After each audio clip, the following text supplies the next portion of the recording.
नमस्कार, रण क्षेत्र देख रहे हैं आप। आपके साथ मैं हूं लावनी विनीत। बेहद खास और बेहद विशेष मुद्दे के साथ एक बार फिर से आपके बीच रण क्षेत्र लेकर आ चुकी हूं। रण क्षेत्र कहना चाहिए आजकल उत्तर प्रदेश बना हुआ है। उत्तर प्रदेश का बहराइच जल रहा था। उत्तर प्रदेश के बहराइच में वो हो रहा था जो हिंदुस्तान में रहते हुए कोई हिंदू सोच भी नहीं सकता, लेकिन उत्तर प्रदेश के बहराइच में वो हो रहा था। मौका था, अवसर था, दुर्गा पूजा के समापन का। शोभा यात्रा, विसर्जन शोभा यात्रा निकल रही थी, लेकिन ये यात्रा उस इलाके से होकर गुजर रही थी जो मुस्लिम बहुल आबादी वाला इलाका था। और जैसे ही ये शोभा यात्रा वहां पहुंचती है, शुरू होता है पथराव। पथराव के बाद गोलीकांड में एक राम गोपाल मिश्रा नाम के 24 साल के युवक की मौत, और मौत के बाद वो शुरू हो जाता है, जैसा कि मैंने कहा, कि जिसकी कल्पना कोई कर नहीं सकता था। उत्तर प्रदेश में दंगे वाली साजिश क्या रची जा रही है। चुनाव होने वाले हैं, उपचुनाव होने वाले हैं। उपचुनाव से पहले क्या उत्तर प्रदेश को जलाने की ये जो कोशिश की गई है, ये क्या सोची समझी रणनीति के तहत की गई है। उत्तर प्रदेश में जो कुछ हो रहा है, क्या ये महज एक संयोग है या फिर एक प्रयोग। ये फलसफा, ये फसाना क्या कहता है उत्तर प्रदेश को लेकर, आज इसी पर होने वाली है एक बड़ी बहस। क्योंकि सवाल बड़ा है। सवाल केवल सियासत का नहीं है, सवाल उस समाज का भी है जो हिंदू बहुल समाज है। बात और सवाल दोनों ही हिंदुस्तान से जुड़े हुए हैं। क्या अब हिंदुस्तान में ऐसा माहौल हो चुका है कि हिंदुओं को अपनी पूजा के लिए, अपनी शोभा यात्रा के लिए पुलिस की पहले पहरेदारी लेनी पड़ेगी और फिर उसके बाद अपनी किसी भी परंपरा का निर्वहन करना पड़ेगा। और अगर ऐसा हो रहा है तो क्या हम वाकई हिंदुस्तान में रह रहे हैं? यह सवाल विश्लेषण का भी है, आकलन का भी है, और इसीलिए आज की बहस इस विश्लेषण और आकलन पर भी होगी। बहराइच में जो कुछ भी हुआ, सरकार पूरी तरीके से एक्टिव हो चुकी है। योगी ने सख्त अल्टीमेटम दे दिया है, लास्ट वार्निंग दे दिया है कि अब दोषियों को बख्शा नहीं जाएगा। लेकिन सवाल यह है कि दोषियों के खिलाफ जो कार्रवाई होगी, उस कार्रवाई के बाद वो सियासत क्या रुक पाएगी, जिसने अभी से ही एक नया फसाना लिखना शुरू कर दिया है। सवाल कई हैं और इसीलिए जवाब भी इंतजार के लिए हम बैठे हैं, जवाब लेंगे। हमारे साथ आज के पैनलिस्ट भी जुड़ेंगे, कराऊंगी उनसे आपका परिचय। लेकिन सबसे पहले आज की वो टीजर रिपोर्ट जो बताएगी कि आखिर बहराइच में हुआ क्या और अब योगी छोड़ेंगे नहीं। यूपी के बहराइच में दुर्गा पूजा के विसर्जन के दौरान मचा बवाल अब आगे बढ़ चुका है। आरोपियों के खिलाफ सख्त कार्रवाई से लेकर प्रदर्शन की कहानी के बीच विपक्षियों के हंगामे का एंगल भी है। हिंदू युवक की हत्या के पीछे जिहादियों का हाथ है, सोची समझी साजिश है। झूठे नैरेटिव को फैलाकर यूपी के माहौल को खराब करने की कोशिश है, जिसे बीजेपी के नेताओं ने एक्सपोज कर दिया है। उन्होंने इस घटना को अंजाम दिया है, उन सबकी जांच कराई जा रही है। उन सबके खिलाफ सरकार कठोर कार्रवाई करेगी। मेरी और मेरी पार्टी की संवेदनाएं पीड़ित परिवारों के साथ है, लेकिन माननीय मुख्यमंत्री जी ने इस विषय को भी संज्ञान लिया है और वो उस पर निगाह रखे हुए हैं। सरकार जांच करा रही है और जांच में जो जो लोग दोषी पाए जाएंगे और जो भी इन दंगाइयों के संरक्षण करने वाले लोग हैं, सबके खिलाफ सरकार कार्रवाई करेगी। अब यूपी में कोई भी वारदात हो और वोट बैंक की राजनीति करने वाला जिन्न ना जागे, ऐसा भला कैसे हो सकता है?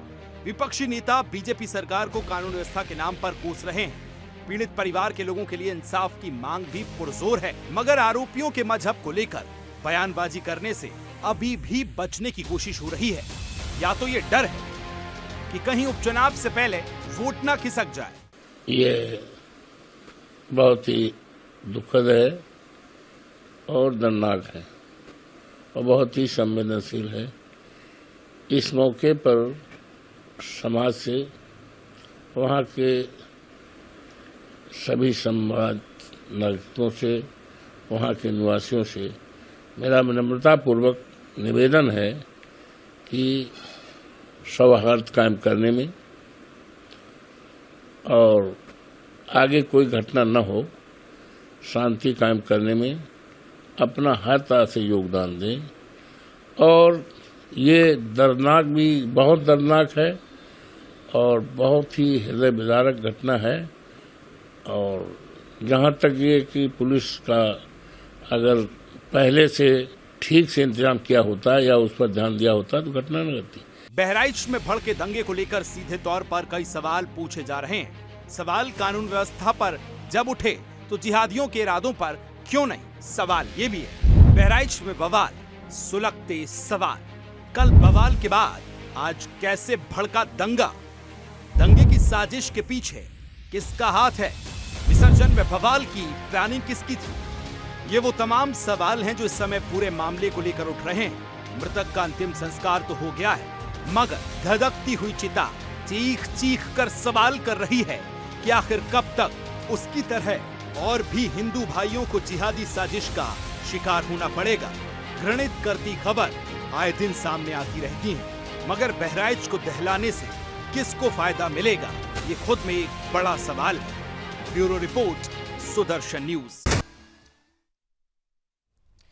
तो सवाल यही है कि आखिर ये हो क्या रहा है। बात केवल उत्तर प्रदेश तक सीमित नहीं है, बात तो झारखंड की भी है, बंगाल की भी है। कमोबेश ऐसी ही तस्वीरें सामने आ रही हैं। हिंदू अपनी पूजा पद्धति करने से पहले और शोभा यात्राओं को निकालने से पहले क्या पुलिस की पहरेदारी का भी इंतजार करेगा? ये जो कुछ भी हो रहा है ये क्यों हो रहा है, और उत्तर प्रदेश में जो हुआ ये क्यों हुआ? क्या ये एक संयोग था या फिर एक बड़ा प्रयोग? आइए शुरू करते हैं आज की चर्चा। पैनलिस्ट से अब आपका परिचय कराती हूं। स्वागत करते हैं। भारतीय जनता पार्टी का पक्ष रखने के लिए हमारे साथ अश्वनी शाही जी हैं। कांग्रेस का पक्ष रखेंगे चंद्रमोहन शर्मा जी। साथ ही साथ स्क्रीन पर मैं देख पा रही हूँ हिंदू धर्मगुरु अजय गौतम जी हमारे साथ जुड़ चुके हैं, और मुस्लिम स्कॉलर असगर खान साहब भी हमारे साथ हैं, और कुछ ही देर में समाजवादी पार्टी से भी हमारे साथ अतिथि जुड़ेंगे। आप सभी का बहुत बहुत स्वागत है। मैं शुरुआत अश्वनी शाही साहब आपके साथ ही कर रही हूं, क्योंकि देखिए हर जगह सबसे ज्यादा सरकार से ही सवाल पूछा जा रहा है कि सरकार की जवाबदेही होती है, तय करना चाहिए था। अशोक जी भी अब स्क्रीन पर दिखाई दे रहे हैं। अशोक जी आपका भी स्वागत है। समाजवादी पार्टी का पक्ष रखेंगे अशोक जी। शाही साहब से सवाल मेरा ये है कि जो परिस्थिति बनी है, लॉ एंड ऑर्डर को लेकर तो हर कोई सवाल कर रहा है, लेकिन मेरा सवाल ये है कि ये परिस्थिति आती ही क्यों है? रूट को लेकर सवाल खड़ा हो रहा है, पुलिस की पहरेदारी को लेकर सवाल खड़ा हो रहा है। बड़ा सवाल ये है कि क्या अब हिंदुओं के जब त्योहार होंगे, शोभा यात्राएं निकाली जाएंगी, तो चयन होगा कि नहीं नहीं साहब इस रास्ते से नहीं जाना है, इस रास्ते से जाना है, नहीं नहीं साहब पहले पुलिस को लगाना है तब ये कार्यक्रम करना है। ये क्या हो रहा है? लावणी जी देखिए, कुछ भी इस समय चूंकि सरकार हमारी है तो कोई भी होगा तो जवाबदेही हमारी होगी और सवाल भी हमसे किए जाएंगे। और मैं बहुत स्पष्ट रूप से ये कहना चाहता हूं कि कहीं ना कहीं वहां के अधिकारियों के द्वारा ये चूक की गई और उन्हें सरकार के द्वारा दंडित कर दिया गया। तुरंत 24 घंटे भी नहीं लगे, वहां के जो प्रथम दृष्टया जो लोगों की चूक थी उनको दंडित कर दिया गया। जांच इसमें आगे बढ़ेगी और भी जो लोग जिसने लापरवाही बरती होगी उसको वहां पर दंडित किया जाएगा, ये आश्वासन मैं देता हूं। लेकिन अब इसका दूसरा पहलू ये है कि जो आपने सवाल किया, ये तो सरकार का जवाब है और सरकार बड़े कुशलता से उसमें वहां पर दंगे को बहुत ज्यादा भड़कने नहीं दिया। बहुत चीजों से बहुत मतलब समझ लीजिए कि सूक्ष्म रूप में इसको रोक लिया गया। वरना किस तरीके से अशोक जी की सरकार थी तो मुजफ्फरनगर हो, मऊ हो, उस समय मुरादाबाद हो, किस तरीके के दंगे हुए थे वो कोई छुपा नहीं है। कल की घटना जो हुई है उस घटना का थोड़ा मूल रूप जान लेना चाहिए। थोड़ा सा आज समय लूंगा लावणी जी, आपसे आपके निवेदन करूंगा। शोभा यात्रा निकलती है, चाहे हनुमान जी की हो या दुर्गा जी का विसर्जन हो या गणेश जी का विसर्जन हो, तो क्या हमें, आपने का सवाल था, पुलिस की बात अभी मैं किनारे करता हूं। पुलिस का तो एक ड्यूटी होती है कि कोई भी शोभा यात्रा निकलती है तो उसको सकुशल एक जगह से दूसरे जगह तक पहुंचाए, उसका रूट तय करे, वो पुलिस की जिम्मेदारी होती है। मगर इस हिंदुस्तान में, जो आप हिंदुस्तान कहती हैं, मुझे बड़ा अच्छा लगता है, इस हिंदुस्तान में क्या हमको पूछना पड़ेगा लोगों से कि हम इस दरवाजे से लेकर जाएं या ना जाएं?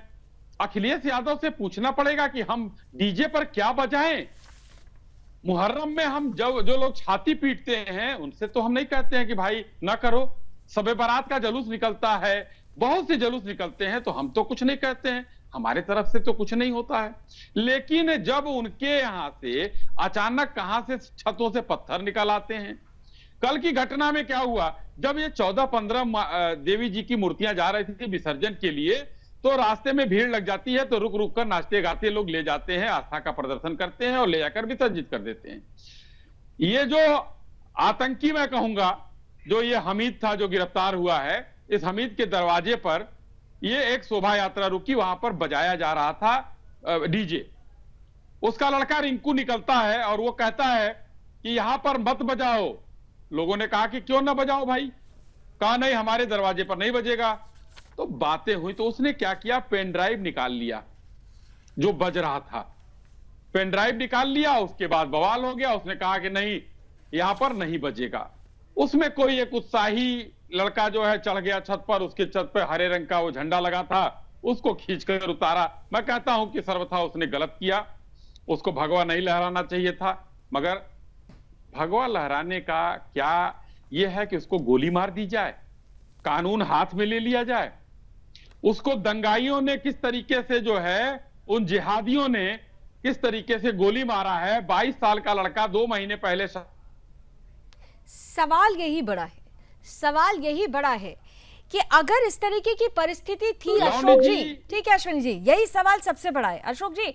परिस्थिति ये कहती है कि जब कभी भी ऐसी स्थिति बने तो कानून है ना, आप लोग ही कहते हैं ना कि कानून सम्मत सब कुछ होना चाहिए, तो यहां तो सीधे ही कानून हाथ में ले लिया गया, सीधे ही गोली मार दी गई। उन्माद बवाल वहीं से तो शुरू हुआ। क्या यह होना चाहिए था? देखिए, सवाल हिंदू मुसलमान का नहीं है, सवाल है कि इस प्रदेश की कानून व्यवस्था का।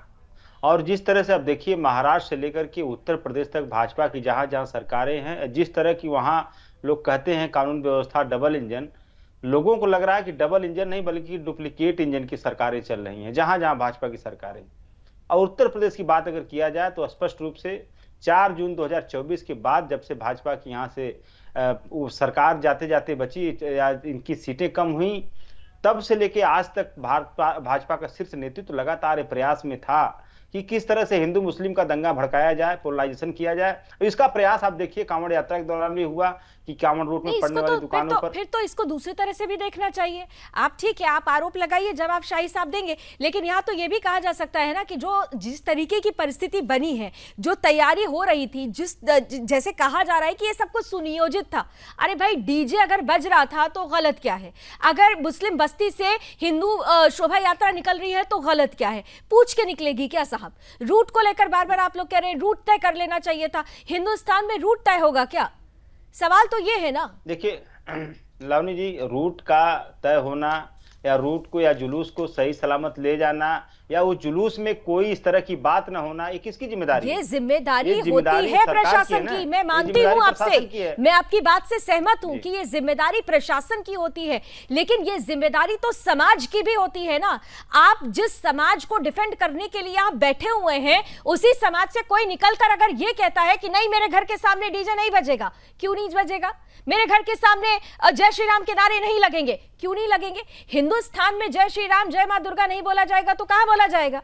अगर हिंदुस्तान में शोभा यात्राओं के दौरान डीजे नहीं बजेगा, भक्ति गीत नहीं बजेंगे तो कहां बजेगा? ये पाकिस्तान तो है नहीं साहब, ये तो हिंदुस्तान है, और हिंदुस्तान में हर वो चीज हो सकती है जो एक हिंदू करना चाहता है। ये तो आप भी मानेंगे ना अशोक जी? लावनी जी देखिए, जो आपने कहा कि आप जिस समाज को डिफेंड करने के लिए बैठे, मैं किसी समाज को डिफेंड करने के लिए नहीं बैठा हूं, मैं उत्तर प्रदेश को डिफेंड करने के लिए बैठा हूं। उत्तर प्रदेश को अगर आप डिफेंड करते तो सबसे पहले आपकी लाइन होती कि उपद्रव किसी ने भी किया हो, उन उपद्रवियों को सजा होनी चाहिए।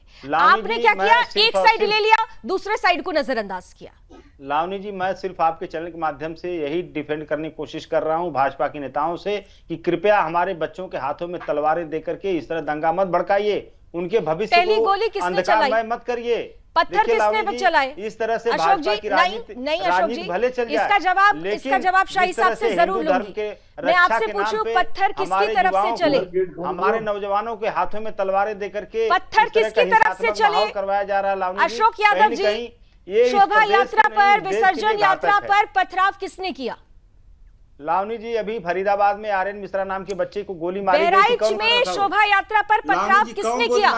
नहीं, मैं पूछ रहा हूँ आर्यन मिश्रा को। अरे आप पूछिएगा, पहले मेरे सवाल का जवाब दीजिए। ये लोग कौन थे? आप क्यों बच रहे हैं मेरे सवाल के जवाब से? या आप लेना नहीं चाहते हैं वो नाम, क्योंकि आप जानते हैं कि अगर आप वो नाम ले लेंगे तो आपके लिए मुश्किल हो जाएगा। आप हमीद का नाम कैसे ले सकते हैं, आप शाकिर का नाम कैसे ले सकते हैं, आप सलमान कैसे ले सकते हैं, आप ये सारे नाम कैसे ले सकते हैं? आप लोग बड़े आसानी से चयन कर लेते हैं ना कि ये हमारा हिस्सा है, मुझे इतने हिस्से में बोलना है, इससे आगे नहीं बढ़ना है। उत्तर प्रदेश के लॉ एंड ऑर्डर पर पहला सवाल मैंने शाही साहब से यही किया था कि फेल्योर है, जवाबदेही आपकी बनती है। लेकिन जब मैं आप पर आती हूँ और आपसे पूछती हूँ, आपने कहा हम चाहते हैं कि समाज के लिए बात करें, उत्तर प्रदेश के लिए बात कर रहे हैं, तो आप उत्तर प्रदेश के लिए कहाँ बात कर रहे हैं अशोक जी? आप तो सिर्फ हमीद, सलमान, शाकिर इन्हीं के लिए बात कर रहे हैं। प्रदेश के लिए ही बात कर रहे हैं। आप रामगोपाल मिश्रा के लिए बात कहाँ कर रहे हैं? देखिए लावनी जी, अगर उत्तर प्रदेश जलेगा तो हमारा भी घर जलेगा, और ये उत्तर प्रदेश को जलाने का काम कौन कर रहा है? ये भारतीय जनता पार्टी की नफरती विचारधारा उत्तर प्रदेश को जलाने का काम कर रही है। वही नफरती विचारधारा जो हिंदू मुस्लिम का माहौल पैदा करती है देश में, वही नफरती विचारधारा जो हमारे युवाओं के हाथ में हथियार दे रही है। यहाँ पर ये बताइए, हिंदुस्तान में आप हम भाईचारा की बात करें तो गलत हो, हम कुछ और मिलने की बात करें तो गलत हो। गोली उसने मारी, किसने मारी? आपने लावनी जी का जवाब नहीं दिया, आप दुनिया घुमाने लगे। मैं स्पष्ट रूप से कहना चाहता हूं कि कलकत्ता में तो एक छोटे बच्चे ने एक बना दिया था हिंदू मुस्लिम सिख ईसाई का सबका, और उसके बाद भी इन शांति दूतों ने वहां जाकर बवाल किया, वहां जहां पर पांडाल लगा हुआ था। तो क्या हम पूछ कर करें? यहां पर इसीलिए माननीय मुख्यमंत्री जी ने कहा है, कटोगे तो बटोगे। माननीय मुख्यमंत्री जी की बात आप कर रहे हैं शाही भाई, माननीय मुख्यमंत्री जी की जिम्मेदारी क्या होती है? मुख्यमंत्री जी की जिम्मेदारी यही नहीं होती? हम कह रहे हैं सरकार की जिम्मेदारी है, अगर कहीं ना कहीं दिक्कत हुई है तो जिम्मेदारी हम कह रहे हैं, लेकिन कोई इसका मतलब नहीं है कि कोई शांति दूत आकर गोली मार देगा, कानून व्यवस्था को हाथ में लेने का काम करेगा। क्यों करेगा? और अखिलेश यादव जी ये नहीं तय करेंगे कि डीजे में कौन सा गाना बजेगा। अखिलेश यादव जी नहीं तय करेंगे भाई, अखिलेश यादव जी तय नहीं करेंगे। वो जो विधायक को पीटा था उसके खिलाफ एफआईआर हुई सरकार में? क्यों नहीं हुई? क्योंकि वो जाति विशेष का था, वो जिसने विधायक जी को पीटा था दौड़ा दौड़ा के। अरे कुछ तो आप लोग एक नजीर पेश करिए। आप कितना आज बात हो रही बहराइच की, आप चले गए लखीमपुर, आप चले जा रहे हैं सीतापुर, ये नहीं बहराइच में नहीं है ना। आप मुद्दे पर बात कीजिए अशोक भाई, आप तो ऐसे नहीं भागते हैं।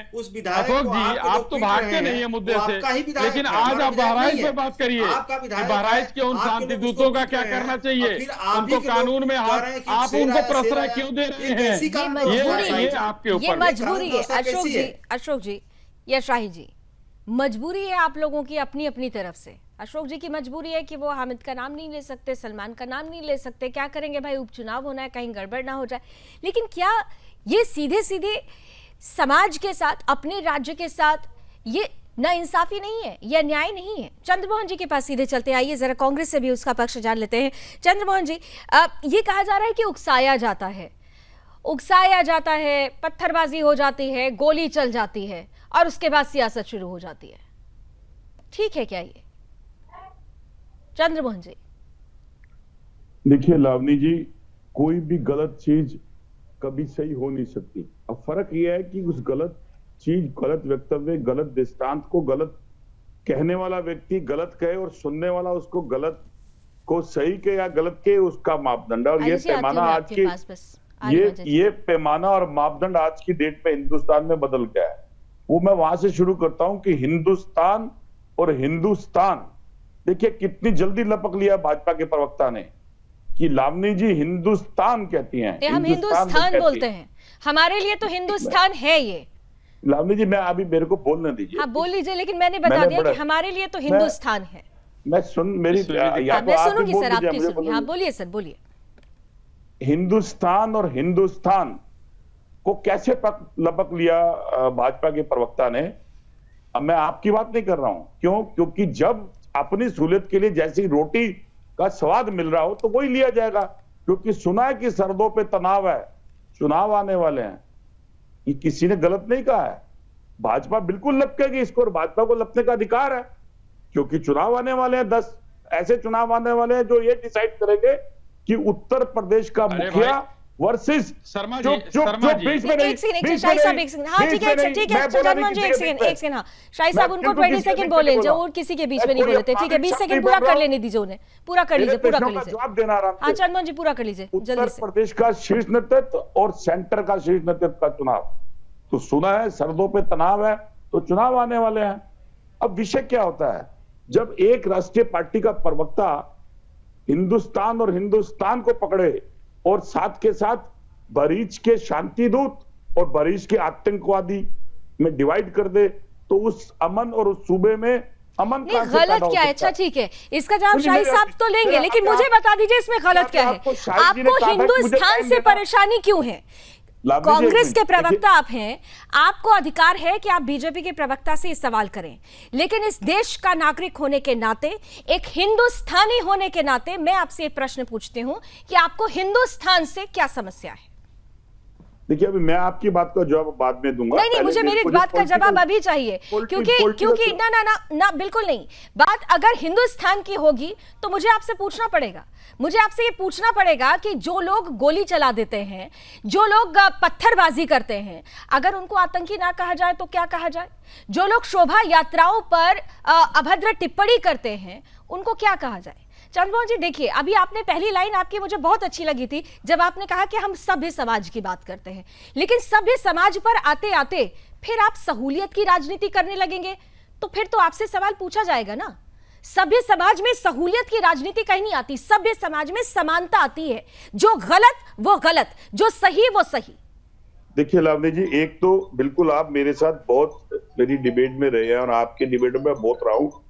मेरे पास किसी का प्रेशर हो, ये हो नहीं सकता, और मैं किसी के आगे झुक जाऊं, ये कभी दिख नहीं सकता। अब मुझे आप मेरे वक्तव्य को पूरा करने दीजिए। आप पूरा कीजिएगा, मैं आपकी बात का भी जवाब दूंगा, और मुझे इस बात का जवाब चाहिए। पहले भाजपा की बात का जवाब देने दीजिए मुझे। देखिए, बेसिक क्या है कि जब सहूलियत के हिसाब से सूबे के अंदर पॉलिटिकल पार्टियां अपने मंशे को आधारित करने लग जाएं, तो वो सूबे के अंदर अशांति पैदा होगी। उसका कारण प्रशासन तंत्र और शासन होगा, ना कि विपक्ष होगा। विपक्ष का काम है आगाह करना। आगाह किस लिए करना? जिस तरह से आप हमें डिबेट के अंदर आगाह करती है, चाहे वो किसी भी पार्टी का प्रवक्ता कुछ बोले, अगर वो गलत है तो आप उसको इंटरप्ट करके आगाह करती है। ये काम विपक्ष का है। अब विषय जो मैं आपकी बात कह रहा हूं कि हिंदुस्तान या जी हिंदुस्तान बोलती है और हिंदुस्तान बोला जाता था, तो एक राष्ट्रीय पार्टी का प्रवक्ता ये कहकर उसको लपक ले, इसकी आपत्ति नहीं तो आप भी लपक लीजिए ना।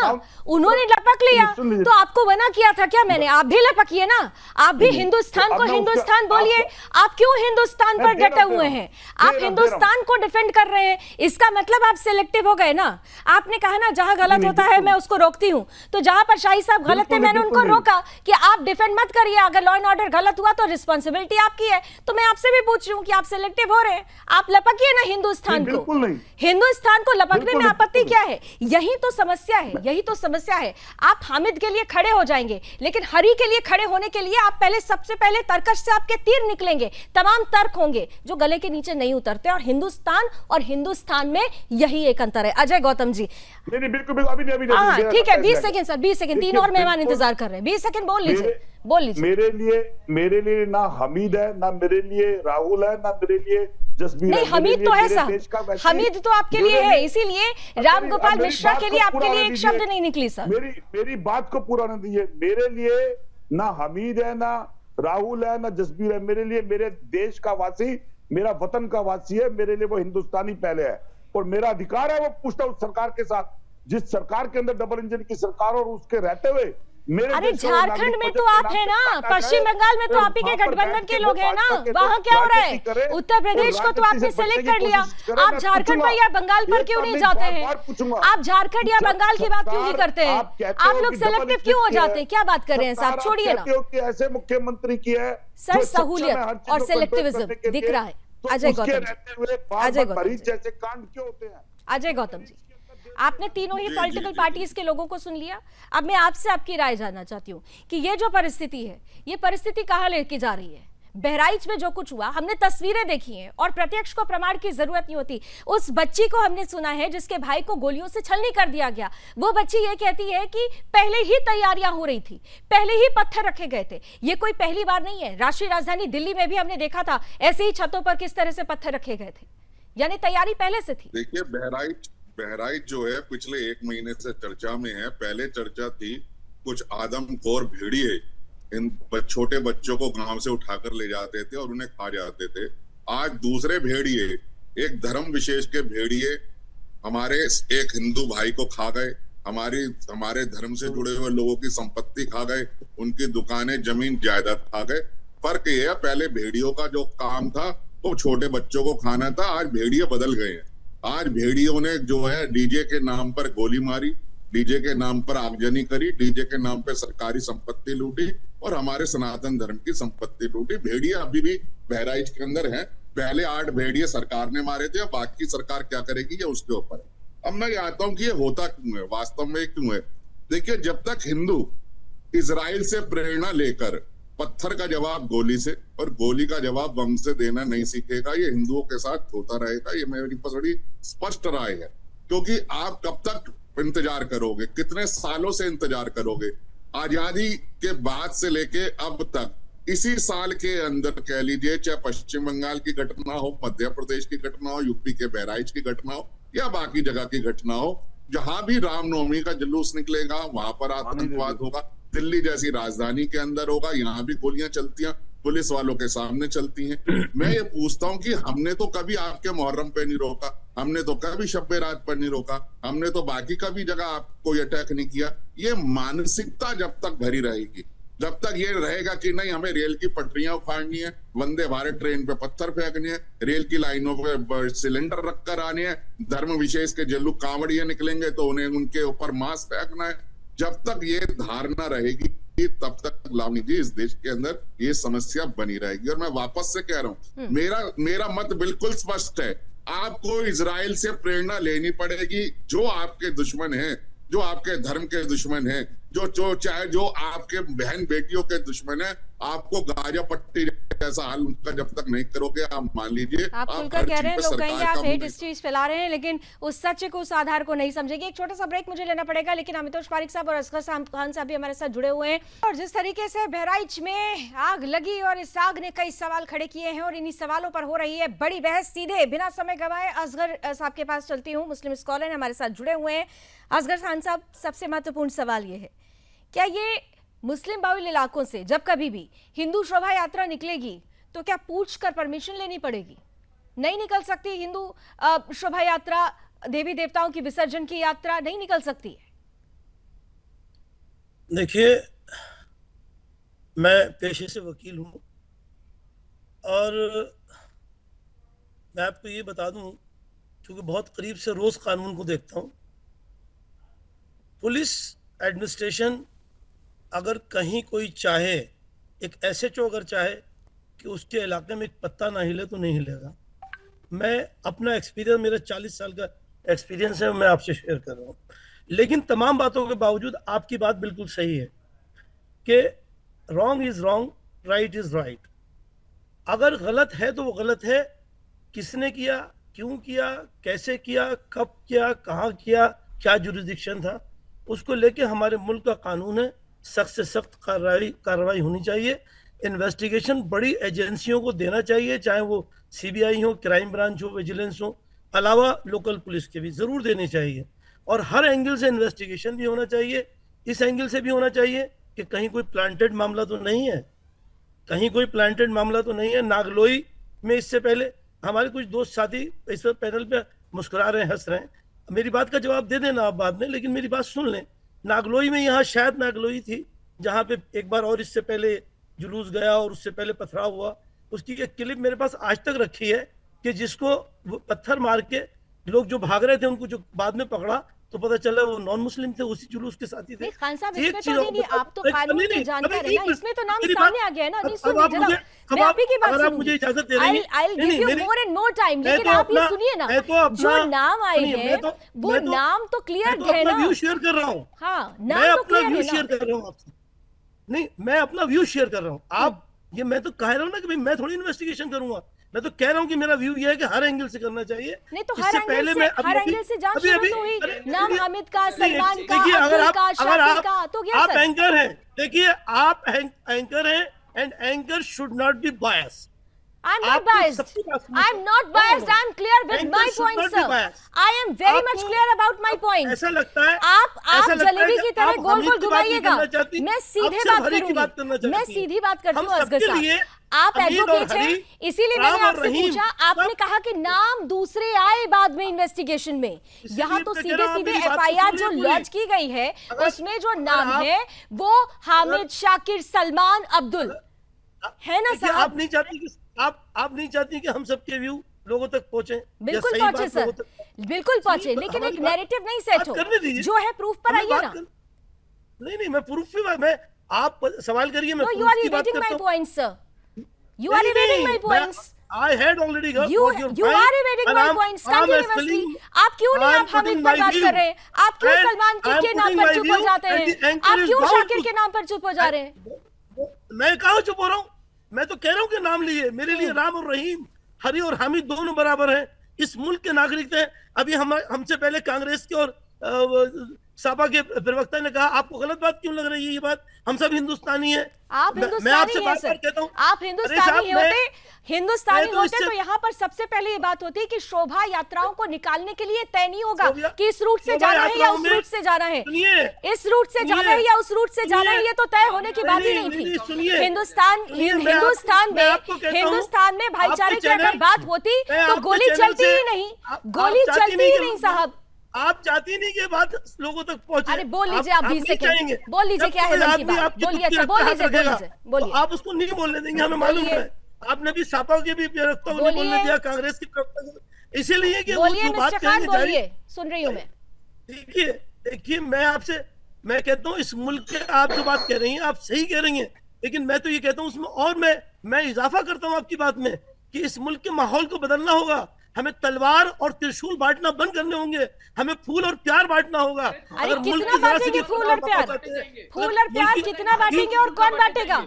जब कटने लगेंगे, जब कटने लगते हैं तो फूल और प्यार आ जाता है। क्या बात कर रहे हैं? अपनी बात आती है तो फूल और पत्ती चली आती है। क्या बात कर रहे हैं? मैं आपसे बार बार कहता हूँ आप यही बात एक सेकंड आ रही हो नहीं असगर खान साहब कुछ दिन पहले सुनिए कुछ दिन पहले महबूब अली समाजवादी पार्टी के नेता है ना, बैठे हुए हैं अशोक जी, उन्होंने कहा था ना कि अब तो हमारा राज होगा, आबादी बढ़ रही है। उस वक्त कहाँ थे आपके फूल? उस वक्त कहाँ थे आपके फूल? क्या कहने का प्रयास किया जा रहा था? बताइए कहाँ है आपका कानून, कहाँ है आपका एडमिनिस्ट्रेशन, कहाँ है आपकी सरकार, कहाँ है? This is the failure of your government, failure of your administration. मैं तो सभी को कहता हूँ भाई। ठीक है असगर साहब, इस पर सवाल शाही साहब से पूछ लिया गया। लॉ एंड ऑर्डर फेलियर हुआ, अकाउंटेबिलिटी सरकार की बनती है, लेकिन अकाउंटेबिलिटी उस समाज की, उस धर्म की भी बनती है जिससे पूछकर हिंदू समाज को निकालना पड़ता है। नहीं जी यहाँ जाना है कि नहीं जाना, मुझे इस रास्ते से अपनी शोभा यात्रा निकालनी है या नहीं निकालनी है? आप उठाएं तो तलवार ठीक है, एक हिंदू अगर तलवार निकाल लेता है तो वहाँ फूल पत्ती आ जाता है। अमितोष जी आइए। हाँ भाई, पूरे हिंदुस्तान में कहाँ निकलती है? क्या सिर्फ बहराइच में निकली यात्रा? आप बताइए, सिर्फ बहराइच में निकली यात्रा? अरे हो क्या, आपकी सेक्युलर बातें बहुत हो गई। सुनिए, पूरे हिंदुस्तान में और कहीं नहीं निकली मेरी बात किसी सुनिए। जगह। अपने आप को एडवोकेट दिया था, लेकिन आप एडवोकेट की बात या करते नहीं, यही आपत्ति सबको होती है। अब मैं बताता हूँ लाभनी मैम, ना मुनीफ ना मुमकिन ना हुकूमत, अब जो फैसला होगा मुसलमान करेगा। किसने गाने गाए थे जमशेदपुर में? ये फेंक देंगे काट कर इधर आधा उधर, एक बार में मिट जाएंगे 100 बार का झगड़ा। उस बार ये अली को कौन कर रहा है ये बातें, कौन कर रहा है ये गाने? हिंदू कर रहा है क्या? लेकिन उस समय आप झूठ बजाकर आपकी सेक्युलर धर्मनिरपेक्षता की जो बातें होती है वो पता नहीं किस जगह जाके छुप जाती है। देश के अंदर में जिस तरह का माहौल इस हिंदू राष्ट्र के अंदर में हो रहा है, 17 से ज्यादा हमले इस बार हिंदू राष्ट्र के अंदर में निकाली हुई शोभा यात्राओं पे करे गए। और जो बहराइच के अंदर में हुआ वो तो निंदनीय है, लेकिन शर्म इस बात की कि हमारे जैसे यहाँ पे जो लोग बैठे हैं जो सो कॉल्ड सेक्युलर का पार्ट पढ़ लेते हैं, उनको इस बात को समझ में नहीं आता कि एक हिंदू लड़के को वहां पे गोली मार दी गई। किस बात के लिए गोली मारी वहां पर? और सुनिए, अंकित शर्मा को गोली मारी, रतन लाल को गोली मारी, नीलेश तेलकड़े को गोली मारी, कमलेश तिवारी को मारा गया, विकास यादव को मारा गया, मुर्शिदाबाद में ट्रिपल मर्डर केस कर दिए गए। कौन थे ये लोग? लेकिन हम सो कॉल्ड सेक्युलरिज्म का पार्ट पढ़ लेते हैं। एक भी ऐसा मुहर्रम इस देश के अंदर में से नहीं निकला जिसके अंदर में किसी तरह का कोई पथराव करा गया हो। शिहा सुनी लड़ते हैं, दुकानें जलती है हिंदू की, शिहा सुनी लड़ते हैं, मंदिर टूटते हैं हिंदू के। लेकिन आप एक जगह को मिसाल बना के अपने चैनल पे दिखाते हैं, पूरे हिंदुस्तान की बात करिए, एक किसी जगह की बात, हिंदुस्तान की बात, पूरे हिंदुस्तान में एक जगह निकली यात्रा, उसके बीच में आप ना बोले तो ज्यादा बेहतर होगा अली खान साहब। अरे पूछेंगे उत्तर में अपनी बातें अपने पास रखिएगा तो ज्यादा बेहतर होगा। कानूनी बात करिए। जो लड़के जो लड़के जिहादी बनते हैं मस्जिदों के बाद तलवारें घुमाते हैं, तलवारें बांटना बंद करिए। नहीं, मुझे एक चीज समझ में नहीं आ रही है। नहीं, एक सेकंड, मुझे एक चीज समझ में नहीं आ रही है मिस्टर खान, आप बार बार बोल रहे हैं कानून की बात कीजिए, तो कहाँ कानून देखा क्या? गोली मार दी गई, क्यों मारा गया गोली? अगर कानून में इतना ही भरोसा था तो कानून सम्मत कार्रवाई के लिए आगे बढ़ना चाहिए था, ये गोली क्यों मार दी गई? मैं आपसे बार बार कह रहा हूं कि इसका इन्वेस्टिगेशन बड़ी से बड़ी एजेंसी से होना चाहिए और इस एंगल से भी होना चाहिए कि क्या वो शख्स प्लांटेड तो नहीं है, हर एंगल से होना चाहिए, क्योंकि इससे पहले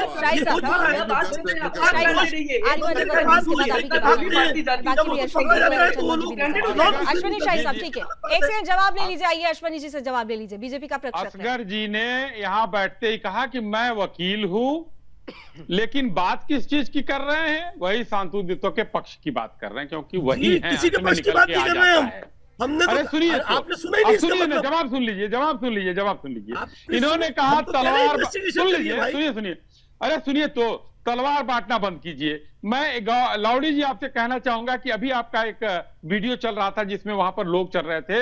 मैं असगर जी को चैलेंज करता हूं, दिखा दे किसके हाथ में तलवार है, डंडा छोड़ के।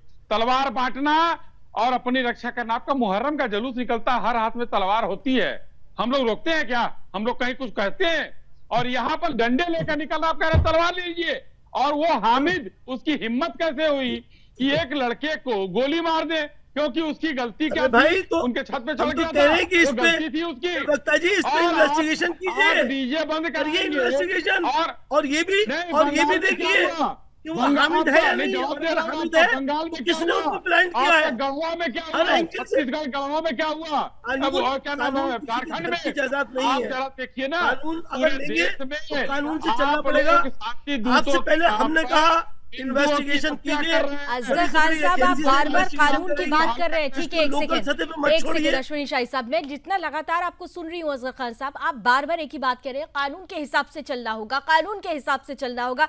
तो ये कानून के हिसाब से क्या केवल हिंदू को चलना होगा या मुसलमान भी कानून के हिसाब से चलेगा? सवाल तो ये भी है ना, या फिर मुसलमान है इसलिए उसके लिए कानून अलग, वो शरिया कानून, वहाँ पे अलग, संविधान से कोई मतलब नहीं। आप लोग हिंदू मुसलमान को क्यों अलग करते हैं? अरे यहाँ पर चीजें हो रही हैं। अजय गौतम जी जल्दी से बहुत देर से इंतजार कर रहे हैं। असगर खान जी, बड़े सम्मान से एक सवाल पूछ रहा हूँ, जहाँ भी मुस्लिम आबादी रहती है वो एरिया संवेदनशील क्यों होता है? हिंदुस्तान में जहाँ हिंदू रहते हैं, जैन रहते हैं, सिख रहते हैं, वो एरिया कभी संवेदनशील क्यों नहीं होता? मैं छोटा सा सवाल जानना चाहता हूँ, जहाँ मुसलमान है वहीं पे संवेदनशीलता क्यों है? बाकी क्या लोग संवेदनशील है? बताइए अजय भाई। बिल्कुल अजय भाई, आपने बहुत अच्छा सवाल किया। यही मेरा सवाल आपसे है कि बताइए वही एरिया क्यों संवेदनशील होता है? आप क्यों उनके ऊपर उंगलियां उठाते रहते हैं? उन्हीं के ऊपर सिर्फ प्लान क्यों करते हैं लोगों को? उन्हीं समाज के ऊपर आप उनसे क्या नाराजगी है? क्या वो आप कहीं ना कहीं कानून में क्या ऐसा प्रोविजन है कि जहां मुस्लिम रहेंगे, कॉन्स्टिट्यूशन में कहीं लिखा है जहां मुस्लिम धर्म के लोग रहेंगे वो संवेदनशील हो जाएगा और बाकी नॉन मुस्लिम होंगे तो वो असंवेदनशील होंगे? ये लिखा है, ये कहीं नहीं लिखा।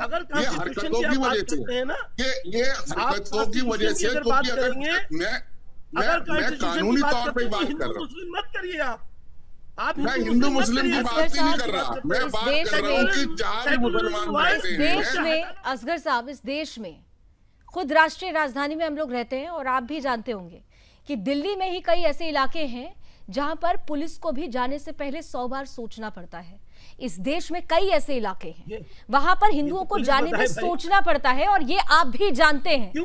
आप यहाँ बैठकर नहीं बोल सकते हैं क्योंकि आपको उनको सेफगार्ड देना है, लेकिन सच यही और क्यों है इसका रीजन भी आप जानते हैं। अशोक जी के पास जल्दी से और फिर चंद्रभान जी के पास जल्दी से। अशोक जी देखिए, राजनीति खूब करिए, बिल्कुल करिए, राजनीतिक पार्टी है, आप राजनीति करिए, लेकिन राजनीति करिए तो समाज के लिए करिए, देश के लिए करिए, लोगों के हितों के लिए कीजिए। ये नहीं हो कि सहूलियत की राजनीति करें और उसके बाद जो हो उसका खामियाजा आम जनता भुगते। रामगोपाल मिश्रा चला गया, उसकी गलती क्या थी? उसने झंडा उतार दिया था। उसके परिवार की क्या गलती थी कि अपने बच्चे को खो दिया? एक माँ ने, एक बहन ने अपने भाई को खो दिया। हिंदुस्तान सब लावनी जी भी इसके पहले योगी सरकार पार्ट 1 में आपको याद होगा, एक सेकंड जरा अशोक जी को बोलने दीजिए प्लीज अमिताभ जी। जी एक योगी सरकार पार्ट 1 में एक इंस्पेक्टर थे सुबोध कांत सिंह, उनको भी इसी तरह दंगाइयों ने उनकी हत्या की थी, ऑन ड्यूटी उनको मारा था, और जब दंगाई जेल से छूट के आए तो उनको इन्हीं भाजपा के जो से संबंधित रखने वाले लोगों ने उनका माल्यार्पण किया। अब बताइए दंगा करने वालों को कौन माल्यार्पण कर रहा है, कौन बचा रहा है? आप ये सुन लीजिए, इसके पहले भी फरीदाबाद में एक आर्यन मिश्रा नाम का लड़का था, बच्चा था, कहीं अपनी गाड़ी जा रहा था, मोहित खान जैसे लोगों को जिसके ऊपर सीधा सीधा आरोप है उनको भी तो आप गलबैया करके घूमते हैं। आप एक उंगली सामने उठाएंगे उठाइए, लेकिन 4 उंगली आपकी तरफ भी तो है ना। जिनके घर शीशे के होते हैं वो पत्थर दूसरों के घर पे पहले नहीं मारते, ये भी तो सच्चाई है ना। आपके ही महबूब अली है ना, कुछ दिन पहले क्या कहते हुए नजर आ रहे थे, इस पर आप लोग चुप्पी साध लेते हैं। मैंने कहा ना कि आप खूब राजनीति करिए, खूब करिए, लेकिन राजनीति करते समय सेलेक्टिव मत होइए। अलग कानून, इनके लिए अलग कानून। तो अभी जो भाजपा के विधायक जो है योगेश वर्मा जी पीटे गए हैं, उनके पीटने वाले के ऊपर कौन सा कानून लगा रहा है बताइए जरा। 3 दिन हो गए अभी FIR नहीं दर्ज हुआ, उनके लिए अलग कानून है क्या? अशोक जी क्योंकि वो एक जाति विशेष से घुमाइए मत भाई, यहाँ पर एक व्यक्ति की मौत हुई है, हत्या की गई है, और वो भी हामिद और सरफराज ने किया है, तो आप उसकी बात एक बार भी नहीं कर रहे हैं। आप पूरा देश घुमा रहे हैं, असगर जी भाईचारे की बात कर रहे हैं ना, क्यों इस तरीके की बात कर रहे हैं भाई? हम तलवार दे रहे हैं आत्मरक्षा के लिए, आपके ऊपर अटैक के लिए नहीं। फिर भी हमारी भीड़ डंडे लेकर आई है। जी को 20 सेकंड से दीजिए प्लीज। चंद्रमोहन जी देखिए, मेरे वक्तव्य का तो सारांश यही आता है कि फिर मैं कह रहा हूं कि सरहदों पे चुनाव है क्या, तभी इतना ज्यादा तनाव है क्या? ये दोनों भाजपा और विश्व हिंदू परिषद के दोनों प्रवक्ता बता दें, और खासतौर तो विश्व हिंदू प्रवक्ता के जो अभिषेक जी बता दें कि आप वहां क्यों नहीं थे। अगर एक हिंदू परिवार का लड़का वहां था, अगर आप यहाँ पर अगुवाई कर रहे हैं और आप एक चीज को अगुवाई करते हैं बिना पॉलिटिकल पार्टी कहते हुए, तो आप वहां क्यों नहीं थे? और एक दंगाई ने अगर एक घर का झंडा तोड़ा और एक बेरहमी ने गोली चलाई, तो आप जैसे लोग दोनों देश के वासियों को नाम के साथ पुकारने वाले होते कौन है? किसने दिया आपको अधिकार? ठीक है, अधिकार किसने दिया, लेकिन चुनाव की जब बात आएगी तो सभी पार्टियों के लिए भी है। आप लोग भी चुनावी दौर से गुजर रहे हैं। बहरहाल बहुत बहुत धन्यवाद। समय की कुछ सीमाएं हम ऑलरेडी थोड़ा ज्यादा बढ़ चुके हैं। बहुत बहुत धन्यवाद, आप सभी ने अपने अपने मन की बात की। लेकिन इतना जरूर है कि उत्तर प्रदेश में जो कुछ भी हुआ है, बहराइच में जिस तरीके की परिस्थिति बनी है, या फिर बंगाल में, झारखंड में, बिहार में जिस तरीके की परिस्थिति बन रही है, वो एक वेकअप कॉल है। वेकअप कॉल इस बात की कि जो असंगठित हिंदू हैं, अगर वो संगठित नहीं होते हैं तो वो दिन दूर नहीं जब एक बार फिर से कहना पड़ेगा कि बिल्कुल हिंदुस्तान बट रहा है। हिंदुस्तान को बटने से बचाना है तो हिंदुओं को एकजुट होना होगा, क्योंकि जब जब हिंदू बटा है तब तब देश कटा है। थैंक यू सो मच रण क्षेत्र में एक बार फिर से हमारे साथ जुड़ने के लिए। कल फिर मिलेंगे एक नए मुद्दे के साथ, तब तक के लिए आकलन जरूर करिएगा। बात देश की है, बात समाज की है, बात आपकी और हमारी है। अभी बस इतना ही। देश और दुनिया की तमाम खबरों के लिए आप जुड़े रहिए सुदर्शन न्यूज के साथ। जय हिंद।